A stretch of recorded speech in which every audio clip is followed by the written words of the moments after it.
Hello, co-spoilers. Welcome back to another thrilling episode as we dive into the captivating world of movies. Together, we'll uncover new cinematic gems and indulge in the guilty pleasure of wasting our time on things that truly don't matter. So this will be different from our other movie recaps, as this is not a recap but a movie review, and our video is cut out from the movie bits by bits. Watch the movie while listening to the review. This may be new, but yeah, we will try this one out, as advertisers in this area is not really happy with recapped. Let's try it one more time, or else we need to get a new hobby for this kind of things. We're all professionals from somewhere, and we did realize that having a hobby like this would give us a very intimate time with ourselves and can continue bonding through our lives. We are doing this to make sure we are still connected, and also let's dive into the review of the movie, or are we just gonna continue talking to ourselves? Comment down and give us your reaction to this movie review so we know what's up, and we don't want you guys not to say what you want to say in this channel, as we are only part of you and you guys are part of us. Hit that and subscribe for more alien talks like this. We do this just for fun, bonds and all. We have different cuts out in there, and you can find them by watching everything. This Don John movie is part comedy and also has a very sexy parts, which we think everyone will enjoy as you guys continue to watch the show. Don't forget to say everything you want to say, as this script is all you now, and we are doing this right now without script. When I meet new people, they often mention that I don't have a New Jersey accent. However, that is not true, because I do have a Jersey accent, and I am proud of it. I don't have the movie version, which combines a very exaggerated Brooklyn accent with an even more exaggerated Staten Island accent. Sure, while your regular Jersey accent might resemble that mix, it's not as exaggerated as it's portrayed in movies and TV shows. Apart from the Boston accent, no other accent is exaggerated or imitated more than the New Jersey accent. It's so sad that it could make Bruce Springsteen cry. Most people in Don John speak as if they were raised by amateur stand-up comedians on the Verrazano Bridge. The exceptionally gifted person from Los Angeles, Joseph Gordon-Levitt, puts on a terrible and exaggerated accent from New Jersey. He exaggerates the local sounds and speech patterns to the extreme point of being unbelievable. He is stuck in a situation where people are pretending to have exaggerated accents, along with Scarlett Johansson from New York City, who should know better, and Glenn Headley, who should be nominated for a Razzie for playing the most stereotypical Italian mother in movie history. Tony Danza, who is from Brooklyn, has a good accent. Even if he didn't, I would still forgive him. Listening to the main actor from Who's the Boss use a lot of swear words about 500 times is one of the only enjoyable things about the movie. During the Sundance days, when the movie Don John had a different and longer title, Don John's Addiction, and was rated NC-17, people generally agreed that Joseph Gordon-Levitt's first film as a director was a more enjoyable version of Shame. Shame was a movie about being addicted to something, but Don John focuses on the negative impacts of adult films. Now, Don John is showing in theaters. It used to have a longer title and some explicit content, but now it's been changed.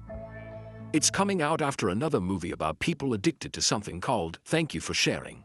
The movie Shame also had a character with a similar problem, but we couldn't really connect with him because the movie kept him distant from us. The movie Don John wants you to like its controversial, sexist main character, and is willing to include every traditional masculine stereotype to achieve that. Gordon-Levitt stars as John, a strong weightlifter with great skills in bed. His friends nickname him the Don because of his impressive sexual technique. John, with his two friends by his side, goes to the nightclub every week. His friends are very energetic and excited, like playful puppies, when they are together.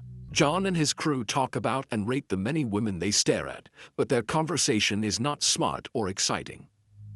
John goes home with a lot of attractive women because he made the movie, while his friends look uninterested and distant as he leaves. Later on, they use him like a big version of a magazine called Penthouse Forum. They really like his stories and drool over them, instead of trying to have adult thing themselves. The movie Don John shows many scenes at clubs as quick videos. When you see the same montage being shown over and over again, but with different women, you begin to question what was removed from the movie since it was shown at Sundance. Another group of pictures could give us the answer. John is addicted to watching adult films, or porn, as they call it here. Every time John plays with him, a sequence of explicit images quickly appear on the screen. I think these pictures were most likely more explicit in the earlier version of the festival. What we have now is a disappointing collection of almost adult-rated scenes that even a channel like Skymax would not approve of.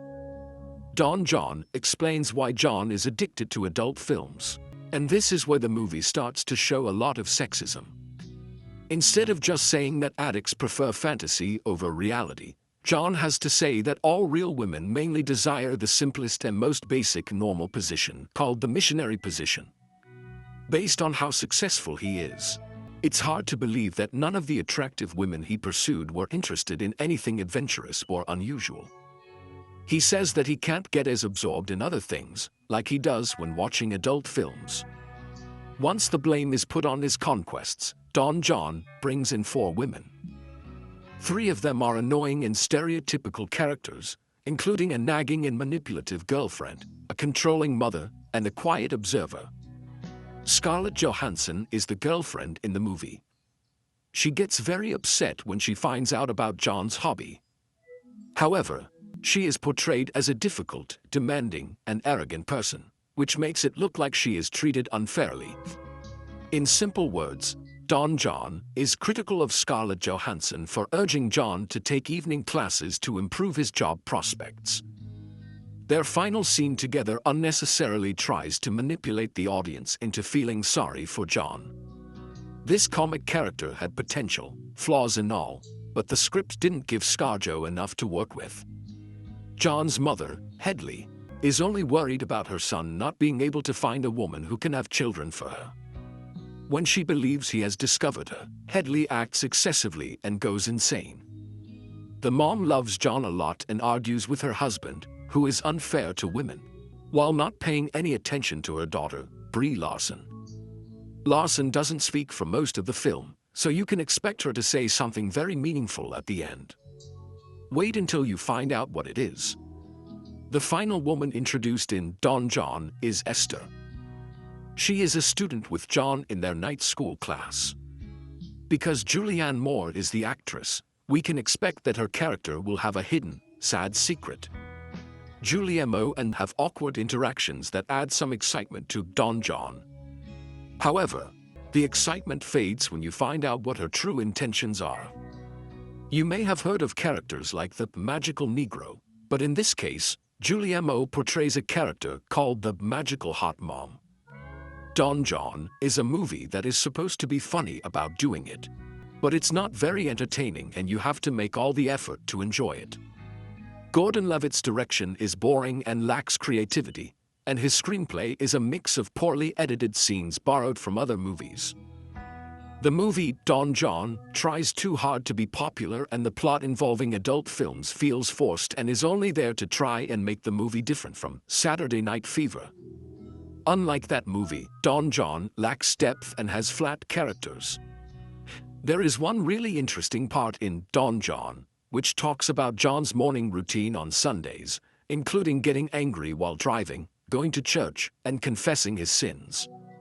John shouts and drives recklessly. This is not just a stereotype, it's true, on his way to church, then admits his wrongdoings. The way the priest gives out punishment for people's sins and how Gordon Levitt reacts shows that the movie chooses to go with familiar, overused ideas instead of exploring new and fresh perspectives. Do you remember when I mentioned that clichés can be good if they are used effectively? Well, this is an example of not using them effectively. We hope you did what you had to do in order for you guys to see this in the end. We have different genres coming up, and by that we can finally say that this is getting huge and we're trying to make this longer as this can be a bond as we've told you before, and we plans to continue this till we die or something, you know. Just like what you to your grave kind of thing, and this will be part of it. We thinks no one is watching right now, so this will be just us talking to ourselves. If you're still here, what do you think?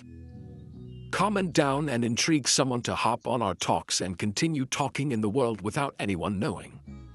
It's a deep rabbit hole web. Cheerios. Thanks for watching our video. As we wrap things up, we want to say a big thank you for being a part of our awesome community.